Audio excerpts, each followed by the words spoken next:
ஆண்டவரும் இரட்சகருமாகிய இயேசு கிறிஸ்துவின் தூய நாமம் மகிமைப்படுவதாக. மத்தேயு எழுதிய சுவிசேஷம் 23ஆம் அதிகாரத்திலுள்ள வசனங்களை நாம் இப்பொழுது தியானிக்க இருக்கிறோம். பின்பு இயேசு ஜனங்களையும் தம்முடைய சீஷர்களையும் நோக்கி, வேத பாரகரும் பரிசேயரும் மோசேயினுடைய ஆசனத்தில் உட்கார்ந்திருக்கிறார்கள். ஆகையால் நீங்கள் கைக்கொள்ளும்படி அவர்கள் உங்களுக்கு சொல்லுகிற யாவையும் கைக்கொண்டு செய்யுங்கள். அவர்கள் செய்கையின்படியோ செய்யாதிருங்கள். ஏனெனில் அவர்கள் சொல்லுகிறார்கள், சொல்லியும் செய்யாதிருக்கிறார்கள். சுமப்பதற்கரிய பாரமான சுமைகளை கட்டி மனுஷர் தோள்களின் மேல் சுமத்துகிறார்கள். தாங்களோ ஒரு விரலினாலும் அவைகளை தொடமாட்டார்கள். தங்கள் கிரியைகளை எல்லாம் மனுஷர் காண வேண்டுமென்று செய்கிறார்கள். தங்கள் காப்பு நாடாக்களை அகலமாக்கி தங்கள் வஸ்திரங்களின் தொங்கல்களை பெரிதாக்கி விருந்துகளில் முதன்மையான இடங்களையும் ஜெப ஆலயங்களில் முதன்மையான ஆசனங்களையும் சந்தை வெளிகளில் வந்தனங்களையும் மனுஷரால் ரபி ரபி என்று அழைக்கப்படுவதையும் விரும்புகிறார்கள். நீங்களோ ரபி என்று அழைக்கப்படாதிருங்கள். கிறிஸ்து ஒருவரே உங்களுக்கு போதகராய் இருக்கிறார். நீங்கள் எல்லாரும் சகோதரராய் இருக்கிறீர்கள். பூமியிலே ஒருவனையும் உங்கள் பிதா என்று சொல்லாதிருங்கள்.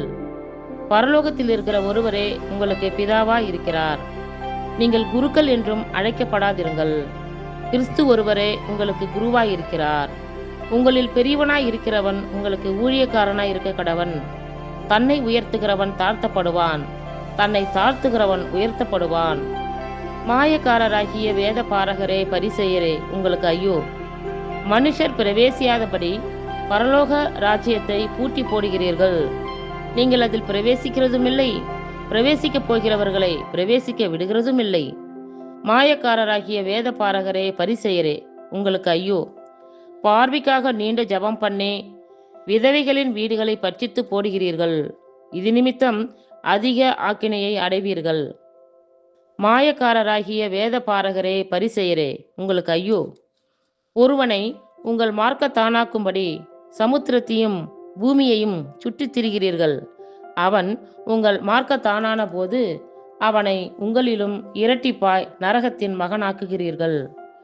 குருடரான வழிகாட்டிகளே, உங்களுக்கு ஐயோ!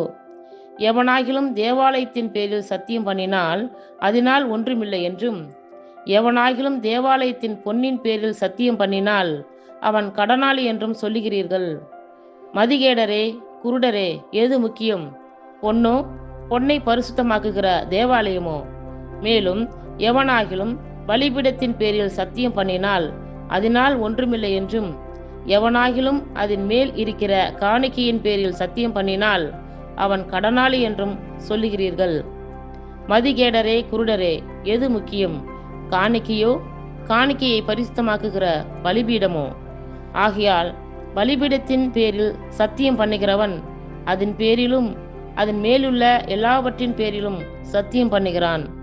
தேவாலயத்தின் பேரில் சத்தியம் பண்ணுகிறவன் அதன் பேரிலும் அதில் வாசமாய் இருக்கிறவர் பேரிலும் சத்தியம் பண்ணுகிறான். வானத்தின் பேரில் சத்தியம் பண்ணுகிறவன் தேவனுடைய சிங்காசனத்தின் பேரிலும் அதில் வீற்றிருக்கிறவர் பேரிலும் சத்தியம் பண்ணுகிறான். மாயக்காரராகிய வேத பாரகரே பரிசேயரே, உங்களுக்கு ஐயோ! நீங்கள் ஒர்த்தலாமிலும் வெந்தயத்திலும் சீரகத்திலும் தசம பாகம் செலுத்தி நியாய பிரமாணத்தில் கற்பித்திருக்கிற விசேஷித்தவைகளாகிய நீதியையும் இரக்கத்தையும் விசுவாசத்தையும் விட்டுவிட்டீர்கள். இவைகளையும் செய்ய வேண்டும், அவைகளையும் விடாதிருக்க வேண்டுமே. குருடரான வழிகாட்டிகளே, கொசுக்கில்லாதபடி வடிகட்டி ஒட்டகத்தை விழுங்குகிறவர்களாய் இருக்கிறீர்கள். மாயக்காரராகிய வேத பாரகரே பரிசேயரே, உங்களுக்கு ஐயோ! போஜன பான பாத்திரங்களின் வெளிப்புறத்தை சுத்தமாக்குகிறீர்கள். உட்புறத்திலோ அவைகள் கொள்ளையினாலும் அநீதத்தினாலும் நிறைந்திருக்கிறது. குருடனான பரிசேயனே, போஜன பான பாத்திரங்களின் வெளிப்புறம் சுத்தமாகும்படி அவைகளின் உட்புறத்தை முதலாவது சுத்தமாக்கு. மாயக்காரராகிய வேத பாரகரே பரிசேயரே, உங்களுக்கு ஐயோ! வெள்ளை அடிக்கப்பட்ட கல்லறைகளுக்கு ஒப்பாயிருக்கிறீர்கள். அவைகள் புறம்பே அலங்காரமாய் காணப்படும், உள்ளேயோ மரித்தவர்களின் எலும்புகளினாலும் சகல அசுத்தத்தினாலும் நிறைந்திருக்கும். அப்படியே நீங்களும் மனுஷருக்கு நீதிமான்கள் என்று புறம்பே காணப்படுகிறீர்கள், உள்ளத்திலோ மாயத்தினாலும் அக்கிரமத்தினாலும் நிறைந்திருக்கிறீர்கள். மாயக்காரராகிய வேத பாரகரே, பரிசேயரே, உங்களுக்கு ஐயோ! நீங்கள் தீர்க்கதரிசிகளின் கல்லறைகளை கட்டி நீதிமான்களின் சமாதிகளை சிங்காரித்து, எங்கள் பிதாக்களின் நாட்களில் இருந்தோமானால் அவர்களோடே நாங்கள் தீர்க்கதரிசிகளின் இரத்தப்பழிக்கு உடன்பட்டிருக்க மாட்டோம் என்கிறீர்கள்.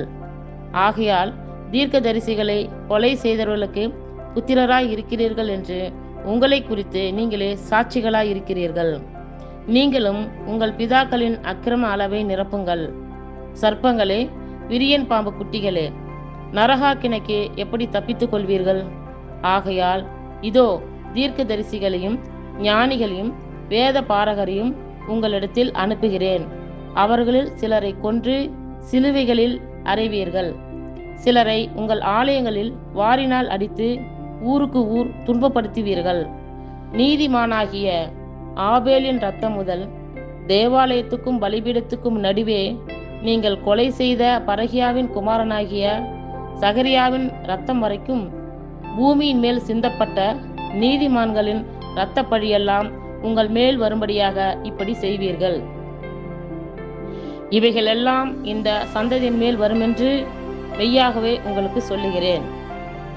எருசலேமே, எருசலேமே, தீர்க்க தரிசிகளை கொலை செய்து உன்னிடத்தில் அனுப்பப்பட்டவர்களை கல்லெறிகிறவளே, கோழி தன் குஞ்சுகளை தன் சிறகுகளின் கீழே கூட்டி சேர்த்து கொள்ளும் வண்ணமாக நான் எத்தனை தரமோ உன் பிள்ளைகளை கூட்டி சேர்த்து கொள்ள மனதாயிருந்தேன், உங்களுக்கோ மனதில்லாமற் போயிற்று. இதோ உங்கள் வீடு உங்களுக்கு பாழாக்கி விடப்படும். கர்த்தருடைய நாமத்தினாலே வருகிறவர் ஸ்தோத்தரிக்கப்பட்டவர் என்று நீங்கள் சொல்லும் அளவும் இது முதல் என்னை காணாதிருப்பீர்கள் என்று உங்களுக்கு சொல்லுகிறேன் என்றார். இத்துடன் 23ஆம் அதிகாரத்தில் உள்ள வசனங்கள் நிறைவுற்றிற்று. கர்த்தர் தாமே நம் எல்லோரையும் ஆசீர்வதிப்பாராக. ஆமேன்.